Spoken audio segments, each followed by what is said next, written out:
মায়ের মুখটা যদি দেখো তাহলে কিন্তু খুব সুন্দর দেখতে লাগছে। স্পেশালি মায়ের যে শাড়িটা আছে সেটাও কিন্তু বেনারসিটা দারুণ গর্জিয়াস লাগছে। গড়িয়া নবদুর্গার একটা প্রথা আছে, এটা আমি জানতে পারলাম। মায়ের যতক্ষণ না মণ্ডপে প্রবেশ করবে এই মায়ের মুখ কিন্তু ঢাকা থাকবে। দুর্গাপূজার বাকি কিন্তু হাতে গোনা আর মাত্র কয়েকটা দিন, আর ঠিক এই মুহূর্তে বিভিন্ন স্টুডিও থেকে কিন্তু ঠাকুর বেরোচ্ছে মণ্ডপের উদ্দেশ্যে। আর এই রকম ভিডিও কিন্তু আমি অলরেডি আপলোড করেছি আমার ফেসবুক, ইউটিউবে, এবং সেগুলো তোমরা দেখেওছো। আর এখন এই মুহূর্তে আমি আবারও তৃতীয়বারের জন্য চলে এসেছি উল্টোডাঙায় প্রদীপ রুদ্রপালের স্টুডিওতে। প্রদীপদার স্টুডিও মানে কিন্তু দারুণ দারুণ দুর্গা প্রতিমা আমরা দেখতে পাই প্রত্যেক বছর। আর এই বছর আজকে এই মুহূর্তে আমি দেখাতে এসেছি প্রদীপদার স্টুডিও থেকে গড়িয়া নবদুর্গার দুর্গা প্রতিমা কিন্তু বেরোতে চলেছে। অলরেডি নবদুর্গা মানে বুঝতেই পারছো মায়ের 9টা আলাদা আলাদা রূপ থাকছে, সেই 9টা রূপ কিন্তু বেরোবে এখন প্রদীপদার স্টুডিও থেকে। তো সেই সমস্ত জিনিসটাই তোমাদেরকে ছোট্ট করে এই ভিডিওর মাধ্যমে তুলে ধরবো। তো চলো আজকের ভিডিওটা শুরু করা যাক। এই মুহূর্তে আমি আছি প্রদীপ রুদ্রপালের স্টুডিওতে, আর সামনে যে ঠাকুরটা বেরোচ্ছে এটা কিন্তু গড়িয়া নবদুর্গার দুর্গা প্রতিমা। সেই ঠাকুরটাই কিন্তু এখন বের করা হচ্ছে, তোমরা দেখতে পাচ্ছ।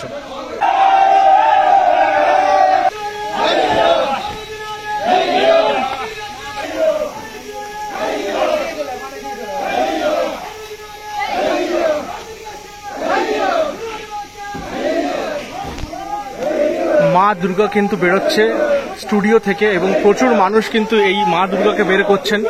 বিশাল বড় দুর্গা প্রতিমা, গড়িয়া নবদুর্গার প্রতিমা প্রত্যেক বছর খুব সুন্দর সুন্দর প্রতিমা হয়। এবছরের প্রতিমাটা কিন্তু অ্যাকচুয়ালি চালচিত্র ছাড়াই এতটা পরিমাণে বড় সেটা আমরা বুঝতেই পারছি।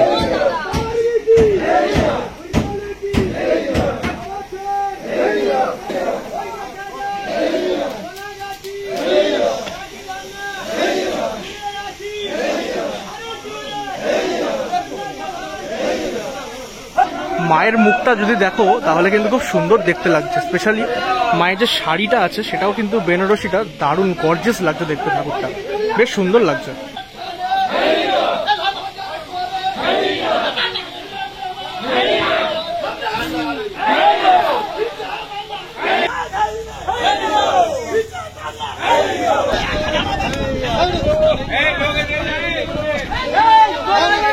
আকাশটা আজকে দারুণ লাগছে কিন্তু, একদম দুর্গাপুজোর যেমন আকাশ থাকে সেরকম, তার সাথে মা দুর্গা বেরোচ্ছে, মানে সেই মুহূর্তটা অসাধারণ লাগছে।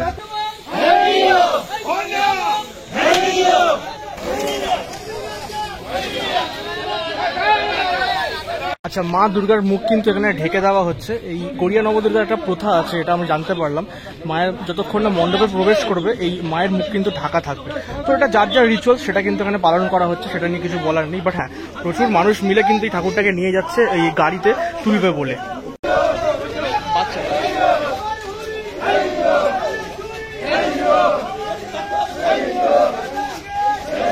আর মা দুর্গা বেরোনোর আগে এখানে আমি দেখতে পাচ্ছি বেশ কিছু ঠাকুরের চালি কিন্তু বের করে রাখা হয়েছে। চালিগুলো কিন্তু বেশ গর্জিয়াস, মানে প্রদীপদের কিন্তু এই চালির কাজে কিন্তু একটা মাহাত্ম্য আছে, এটা আলাদা করে মানে বলতেই হয়। আর হ্যাঁ, মা দুর্গা বেরোনোর আগে তার যে সন্তানরা আছেন সেইগুলো কিন্তু অলরেডি বেরিয়ে গেছে। এটা দেখো লক্ষ্মী ঠাকুরটা দাঁড়িয়ে আছে এখানে। এই হচ্ছে গণেশ প্রতিমাটা, গণেশটাও কিন্তু বেরিয়ে গেছে। গণেশ লক্ষ্মী দুটো বেরিয়েছে, তারপর মা দুর্গা বেরোচ্ছে এখন, তোমরা দেখতেই পাইলে এক্ষুনি। আর গণেশ ঠাকুরটাও কিন্তু বেশ সুন্দর লাগছে দেখতে, মানে ঠাকুরগুলো কিন্তু প্রত্যেকটাই খুব সুন্দর সুন্দর ঠাকুর। রেডি হয়ে গেলে মণ্ডপে তখন দেখতে খুব ভালো লাগবে। আর হ্যাঁ, গড়িয়া নবদুর্গার এই হচ্ছে ট্রেলার, এই ট্রেলারেই কিন্তু সব ঠাকুরগুলো এক এক করে উঠবে। এরকম অনেকগুলো ট্রেলার আসবে, 9টা-10টার মতো ট্রেলার আসবে, সেখানে কিন্তু এরকম আলাদা আলাদা ডিফারেন্ট ঠাকুরগুলো কিন্তু উঠবে। বুঝতেই পারছো অনেকটা জায়গা জুড়ে কিন্তু এই প্রসেশনটা কিন্তু যাবে গড়িয়া নবদুর্গার উদ্দেশ্যে। কিন্তু বের করে একদম মেন রোডে নিয়ে আসা হয়েছে, যেখান থেকে মোটামুটি সব ঠাকুরই এখানে তোলা হয়। আর এবারে কিন্তু এই ট্রলারে কিন্তু তোলা হবে ঠাকুরটা। এই কিন্তু মাকে তুলে দেওয়া হলো ট্রেলারে। বিশাল এই কষ্ট, এই গরমের মধ্যে কিন্তু দাদারা এত বড় একটা কাজ করছে, মানে হ্যাটস অফ তাদেরকে। আর মা কিন্তু উঠে গেল গাড়ির মধ্যে।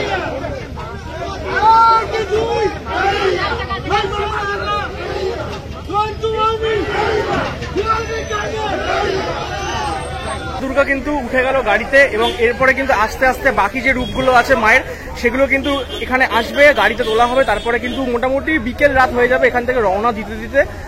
আজকের এই ভিডিওটা শুধুমাত্র গড়িয়া নবদুর্গার এই মাকে কেন্দ্র করেই ছিল। তোমাদের কেমন লাগলো ডেফিনেটলি কমেন্ট বক্সে জানিও। এই পুজো কিন্তু মোটামুটি উদ্বোধন হবে মহালয়ার আশেপাশে। অবশ্যই যদি গড়িয়ার দুর্গাপুজো দেখতে আসো তাহলে কিন্তু গড়িয়া নবদুর্গা, ওখানে গড়িয়া পঞ্চদুর্গা আছে, বিভিন্ন দুর্গাপুজো আছে, সেগুলো তোমরা দেখতে পারবো। প্লাস মায়ের মুখটা কিন্তু অসাধারণ হয়েছে, মানে বিশেষ করে মায়ের যে অর্নামেন্টস সেগুলো কিন্তু দারুণ হয়েছে। প্রদীপদার কাজ মানে কিন্তু চালচিত্রতে একটা স্পেশালিটি থাকে, সেটাও কিন্তু আমরা দেখতে পেয়েছি এই প্রতিমাতেও। কেমন লাগলো ভিডিওটা কমেন্ট করে জানিও, শেয়ার করো, আর অবশ্যই চ্যানেলটা সাবস্ক্রাইব করে দিও, আর ফেসবুক থেকে দেখলে ফলো করে দিও।